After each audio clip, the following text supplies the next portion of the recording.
Welcome sa Cloudy Movie Recap. Ang pelikulang ikukwento natin ngayon ay ang Goat, halina't simulan na natin. Nagsisimula ang kwento sa Vinland, isang napakalaking lungsod na puno ng mga hayop na may katangiang parang tao at namumuhay ng kanilang pang-araw-araw na buhay.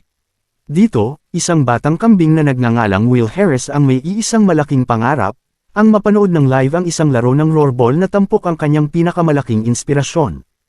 Tinupad ng kanyang ina na si Louis ang kanyang pangako at sa wakas ay isinama siya upang manood ng laro.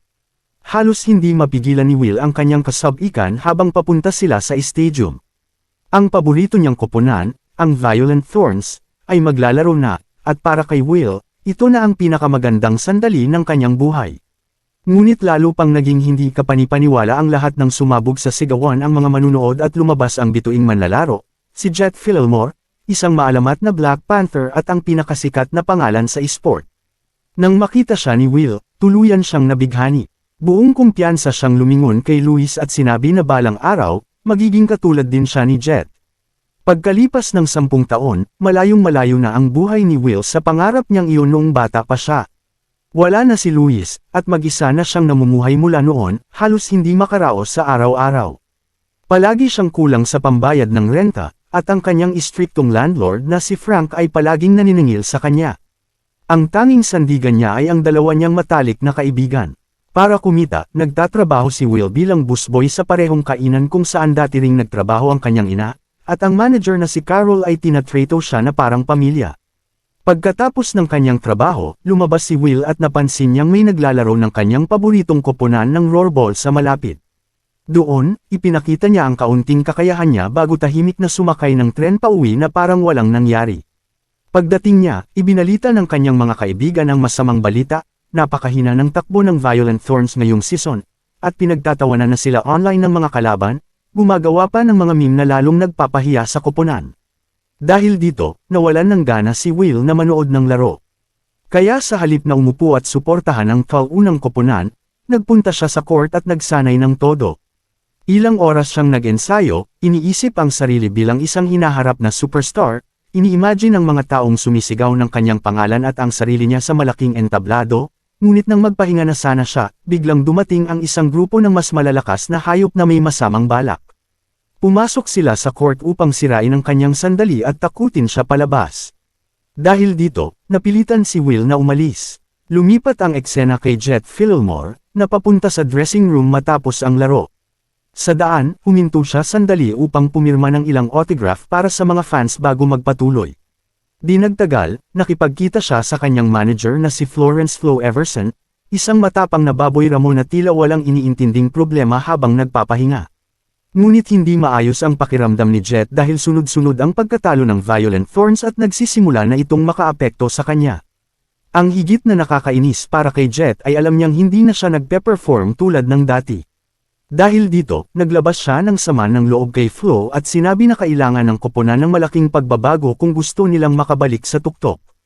Tahimik na nakinig si Flo at ngumiti, saka sinabing baka mayroon siyang ideya. Samantala, pag-uwi ni Will, hindi pa man siya nakakapagpahinga ay dumating muli si Frank, galit at minipin, at muling naniningil ng renta. Nilinaw ni Frank na wala na siyang balak maghintay, at binigyan si Will ng huling araw upang magbayad, kung hindi ay ipapaupa na ang kanyang apartment sa iba. Dahil sa matinding pressure, sinubukan ni Will na magpahinga, ngunit hindi siya mapalagay. Sa huli, napagtanto niyang kailangan na niyang ibenta ang natitira niyang mga gamit. Kinuha niya ang isang lumang pares ng sapatos na dating pag-aari ni Jet Fillmore, isa sa kanyang pinakamahalagang pag-aari, at pumunta sa isang kaina-hinalang nagbebenta na kilala bilang Sneaky. Ngunit sa halip na makuha ang tamang halaga, nadismaya siya dahil $250 lang ang alok nito. Sa kabutihang palad, nalaman nina Will, Hannah, at Daryl ang tungkol sa isang event sa downtown. Isang sikat na manlalaro ng rollerball na kilala bilang main attraction, isang mayabang na kabayo na naglalaro para sa Lava Court Magmas, ang hayagang humahamon ng mga manunood at sa laban at pinapahiya ang sinumang maglakas loob na sumubok. Dahil sa kuryosidad at tukso ng pagkakataon, pumunta ang tatlo roon. Nang tanungin ni Min kung sino ang susunod, biglang pumasok si Will sa court at hinamon siya, inilagay pa ang sarili niyang pera bilang patunay na seryoso siya. Hindi makapaniwala si Min at napatawa, kinukot siya si Will dahil sa pagiging maliit at dahil isa lamang siyang kambing. Ayon kay Min, ang maliliit ay hindi marunong maglaro, at tiyak na mapapahiya si Will. Ngunit hindi na tinag si Will. Sa halip, pinakitaan niya ang kabayo ng mga galaw at pag-shoot nito, na mas lalo pang nagpaingay sa crowd. Ngunit nang magseryoso si Min, agad niyang binago ang takbo ng laro at madaling dinaig si Will. Sa huli, pinahiya siya ni Min, kinuha ang kanyang pera, at iniwang kahiyahiya sa harap ng lahat. Pag-uwi ni Will, nalaman niyang naipaupa na ang kanyang kwarto dahil wala siyang pambayad ng renta. Dahil wala na siyang mapuntahan, napilitan siyang tumuloy kina Hannah at Daryl. Ipinakita sa kanya ng kanyang mga kaibigan ang edit na ginawa nila mula sa laro, ngunit hindi siya natuwa dahil sa huli, natalo siya. Gayunpaman, hindi ito naging hadlang upang i-post ng kanyang mga kaibigan ang video online. Kinabukasan, pumunta si Will sa diner na pagod pa rin sa lahat ng nangyari. Habang naglalakad sa kalsada napansin niyang binabati siya at kilala siya ng mga nakakasalubong niya, na pinagtataka niya. Pagdating niya sa diner, isa na namang sorpresa ang naghihintay sa kanya. Nagulat ang lahat dahil naroon si Florence Flo Everson. Lumapit si Will sa kanya, nagtataka kung bakit siya naroon. Doon ibinunyag ni Flo ang nakakagulat na balita, kahit natalo siya kay Min, nag-viral ang video niya online at umabot ito sa hugit kumulang 24 na milyong views, at ang nakakagulat nito ay hindi siya pinagtatawanan ng mga manunood. Sa halip, hanga sila sa ipinakita niyang puso, kumpiyansa, at lalo na sa sandaling muntik na niyang mapatamba si Min sa court. Pagkatapos, sinabi ni Flo kung bakit niya ito gusto para sa Violent Thorns. Inalok niya si Will ng pwesto sa koponan para sa ikalawang kalahati ng season, umaasang makakatulong siya upang mabago ang takbo at makuha ang kanilang unang panalo. At hindi na nag-aksaya ng oras si Will, agad siyang pumirma, na pagtatanto na matapos ang lahat ng taon, maaaring matupad na rin ang kanyang pangarap noong bata pa siya.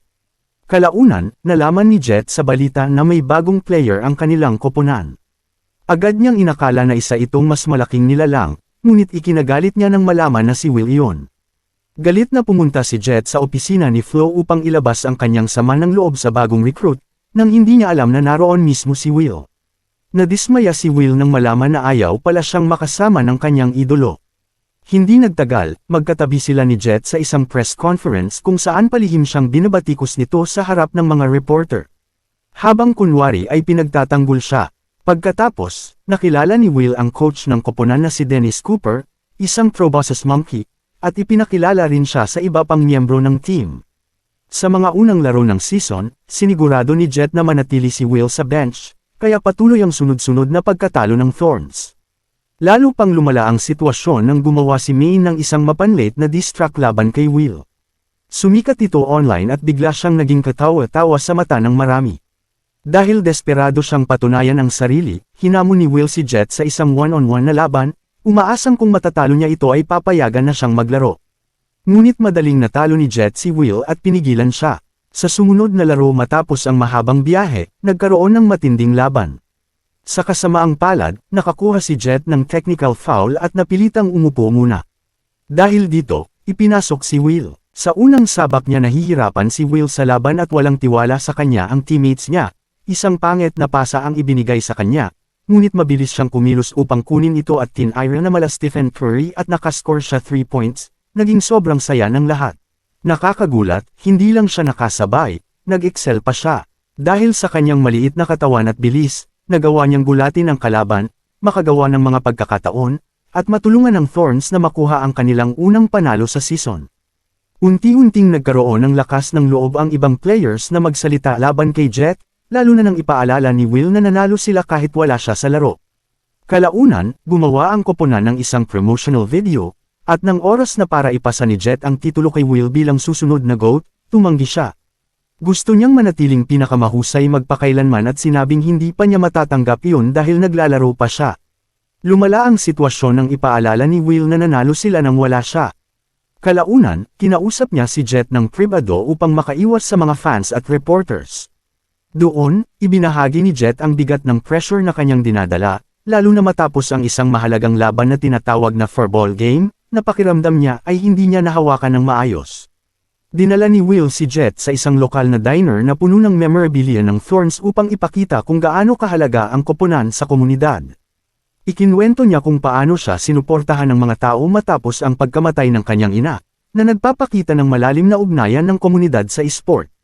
Kinagabihan, nag-livestream si Jet kasama si Maine na patuloy na nang aasar sa Thorns. Ngunit pinatulan siya ni Jet at nagsalita rin ng maganda tungkol sa bawat kasamahan niya, na nagpalakas ng loob ng lahat. Ipinahayag din niya ang buong tiwala kay Dennis bilang coach, at binigyan siya ng ganap na awtoridad upang maibalik ang focus at samahan ng koponan. Hinimok ni Dennis ang bawat player na yakapin ang kanilang natatanging kakayahan. Pinayuhan niya si Lenny na gamitin ang kanyang tangkad bilang kalamangan, si Archie na gamitin ang kanyang pagiging protektibo, si Olivia na iwasan ang distractions mula sa phone at social media, at si Moto na gamitin ang kanyang pagiging unpredictable. Habang isinasabuhay nila ito, nagsimula silang manalo ng sunod-sunod at mas tumibay ang kanilang samahan. Bago ang semifinal, aksidenteng nalaman ni Will ang isang lihim, plano ni Flo na ilipat ang Thorns sa ibang lungsod at palitan ang buong roster. Hinimok niya si Jet na sabihin ito sa team bago ang laro, ngunit tumanggi ito dahil baka mawalan ng focus ang lahat. Sa laban, nahirapan ang Thorns laban sa malalakas na kalaban sa isang ice court. Nang makitang bumabagsak ang kanilang performance, ibinunyag ni Will ang plano ni Flo sa gitna ng laro. Nabigla ang lahat, ngunit kinuha ni Jet ang kontrol at pilit na dinala ang koponan sa puntos. Sa isang kontrobersyal na sandali, inagaw pa niya ang pagkakataon kay Will upang siya ang makakuha ng panalong tira. Sa halip na maging masaya, naiwan ang koponan na may sama ng loob at nagkawatak-watak. Umuwi si Will at had na ng sumuko sa lahat ngunit, biglang dumating si Jet sa court upang ayusin ang lahat ng pagkakamali niya. Humingi siya ng tawad at inamin na natakot siyang mawala ang kanyang reputasyon bilang pinakamahusay. Inamin din niyang naging obsesyon niya ang pagkapanalo ng trofeo at naapektuhan nito ang kanyang mga desisyon. Matapos magkaayos, nagpasya silang buuin muli ang koponan para sa huling laban. Ilang araw ang lumipas, hinarap ng Thorns ang Magmas sa isang matinding laban sa kanilang home court. Sa kalagitnaan ng laro, nasaktan si Jet matapos saluhin ng isang malakas na tama, kaya pinagpahinga siya dahil sa natamo niyang injury, binigay niya sa teammates niya ang buong tiwala niya. Lumakas ang loob ng team sa binigay na mga salita ni Will kaya nagpakitang gilas sila at humble sa score ng kalaban, ngunit nagkagulo sa loob ng court nang sadyang saktan ng kabayo si Will, dahil dito napilitan si Jet na bumalik sa court upang lumaban. Sa huling sandali ng laban, tinipon ni Dennis ang koponan at ipinaliwanag ang kanilang huling play. Ibinigay ng Thorns ang kanilang lahat, at sa tulong ng buong team, kabilang si Jet kahit sugatan, nagwagi sila sa huling segundo at nakuha ang panalo. Sumabog sa saya ang buong Vinland, ipinagdiriwang si Will at ang Thorns bilang mga bayani. Nagbigay si Will ng emosyonal na talumpati matapos siyang kilalanin ni Jet bilang pinakamahusay. Para itong pamamaalam habang iniisip ng lahat na maaaring umalis na ang koponan sa Vinland. Ngunit biglang nag-anunsyo si Moto, nakuha niya ang pagmamay-ari ng koponan at siya na ang bagong manager. Dahil dito, nanatili ang Thorns sa Vinland. Nagsaya ang lahat habang patuloy ang pagdiriwang, at dito nagtatapos ang kwento.